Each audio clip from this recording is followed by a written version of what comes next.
শিক্ষার্থীরা আমাদের প্রতি যে আস্থা রেখেছে, যে বিশ্বাস রেখেছে, আমরা মনে করি সেই আস্থার যদি আমরা পূরণ করতে পারি, বিশেষ করে আমাদের যে ইশতেহার ছিল, যে কমিটমেন্ট ছিল, এই ইশতেহার এবং কমিটমেন্ট যেদিন পূর্ণভাবে বাস্তবায়িত হবে সেদিনই মূলত আমাদের এই বিজয় পূর্ণাঙ্গতা লাভ করবে।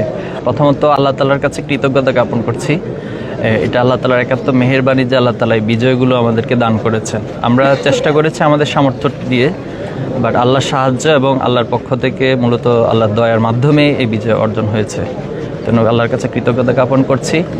পাশাপাশি চট্টগ্রাম বিশ্ববিদ্যালয়ের যারা নির্বাচনের সাথে সম্পৃক্ত ছিলেন, বিশেষ করে শিক্ষার্থী, ভোটার এবং অন্য যারা প্রার্থী ছিল এবং নির্বাচন কমিশনার থেকে শুরু করে আইনশৃঙ্খলা বাহিনী, আপনারা যারা ছিলেন, আমরা সবার প্রতি ধন্যবাদ এবং কৃতজ্ঞতা জানাচ্ছি। আপনাদের সকলের সম্মিলিত প্রচেষ্টার মধ্য দিয়ে মূলত এই নির্বাচনটি সফল হয়েছে, সুন্দরভাবে সম্পন্ন হয়েছে। আর আমি যারা বিজয়ী হয়েছে তাদেরকে অভিনন্দন জানাচ্ছি, আমাদের বিপিজিএস সহ এবং ছাত্র দলের পক্ষ প্যানেল থেকে যিনি এজিএস হয়েছেন তিনি সহ টোটাল প্যানেল এবং হল সংসদে যারাই বিজয়ী হয়েছে সবার প্রতি শুভেচ্ছা জানাচ্ছি। পাশাপাশি যারা বিজয়ী হতে পারেননি, আমাদের একটি থিম ছিল যেটা আমরা ডাকসু থেকে বলে আসছি, যারাই জুলাই আন্দোলনের সাথে সম্পৃক্ত ছিল, জুলাই যোদ্ধা ছিল, তারা যেখানেই থাকুক না কেন তাদের মধ্য থেকে যে জিতবে আসলে সবাই জিতে যাবে।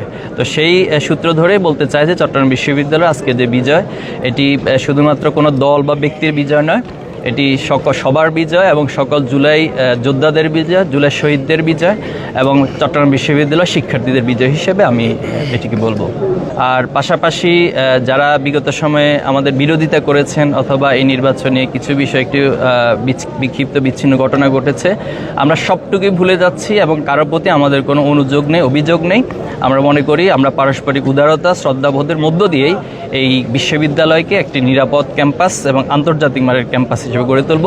আমাদের যারা আছেন প্যানেলে আমরা সকলের কাছে আহ্বান জানাবো এবং সকলের সহযোগিতা আমি কামনা করছি।